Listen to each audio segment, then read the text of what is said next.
It seems like everywhere you turn these days, someone is talking about cryptocurrency. It really is. It's like it's the future of finance, a revolutionary technology, and then you hear the flip side. You hear about how volatile it is and all the risk, Mm.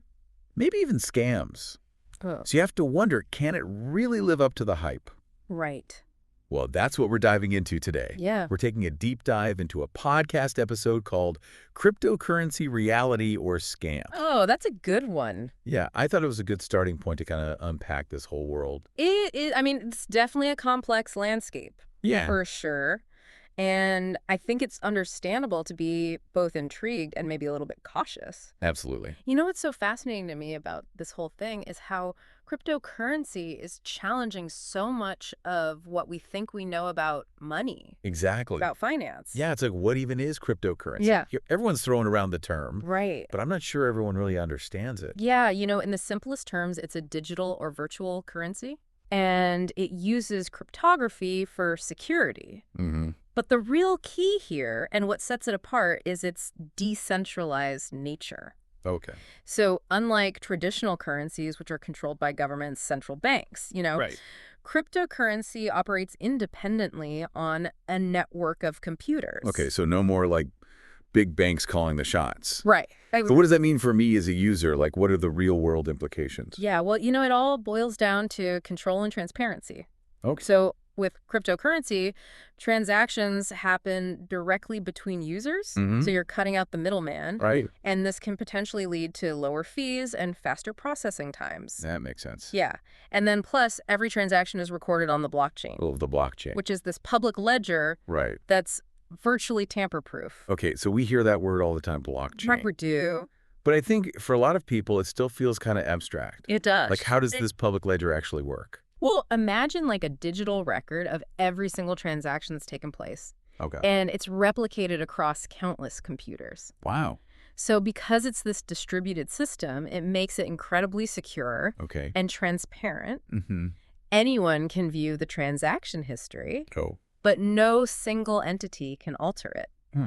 So that immutability is really a key feature of blockchain technology. That's pretty mind-blowing. Yeah. It is hard to ignore the elephant in the room, though, Bitcoin. Yeah. It's like the most famous cryptocurrency. It is.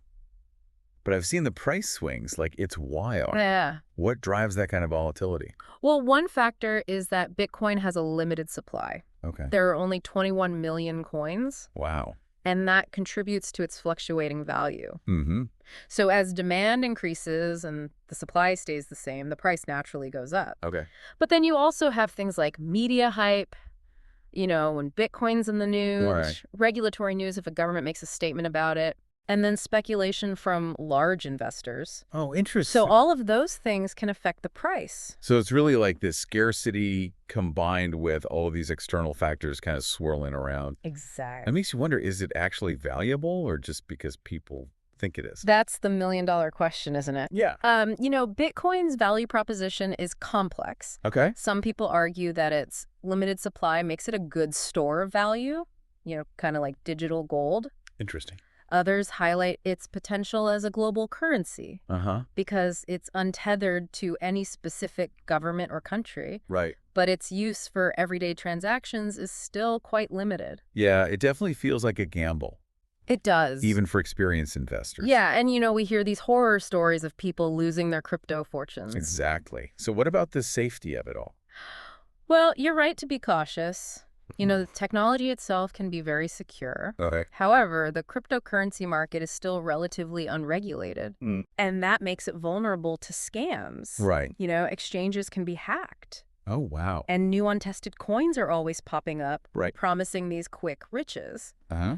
So thorough research is crucial before investing in any cryptocurrency. Yeah, for sure. Yeah. Especially for our listeners in Pakistan, I imagine the legality of all this is a major concern. Absolutely. I mean, globally, regulations around cryptocurrency are kind of a patchwork. Okay. Different countries are taking different approaches. Yeah. Here in Pakistan, the state bank considers cryptocurrency illegal, Oh, wow.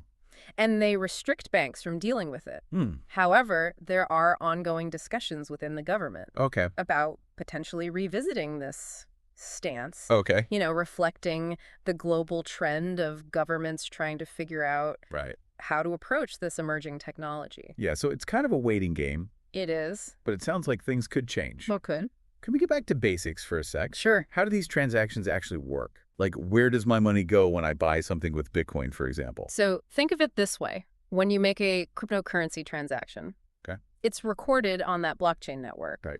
And you use something called a digital wallet, Mm-hmm. kind of like a virtual bank account, Okay. to send and receive cryptocurrency. Mm-hmm.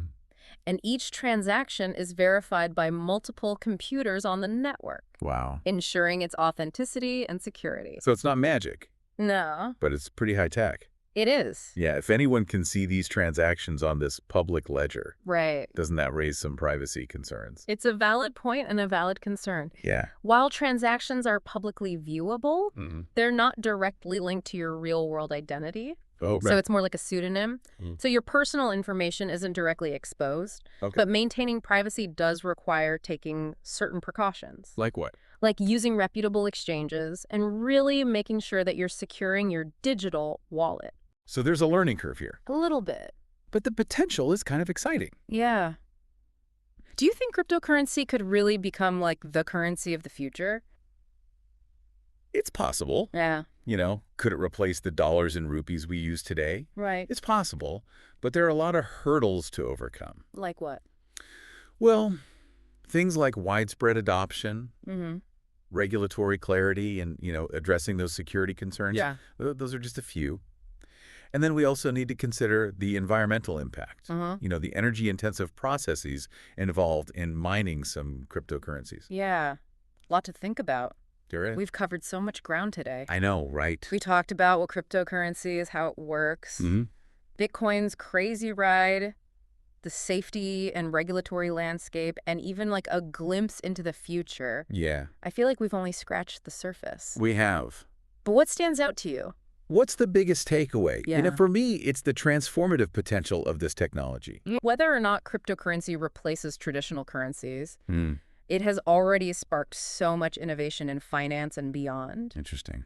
The blockchain itself has applications in all sorts of industries, Really? from supply chain management to healthcare. Wow. So it's really exciting to see where it's going to go next. That's a great point. It's not just about the money, it's about the possibilities. Exactly. Well, for all of you listening out there, here's something to ponder. Okay.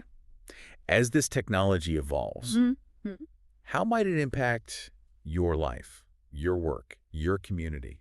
That's a great question. It's a complex landscape, but one definitely worth exploring further. Absolutely.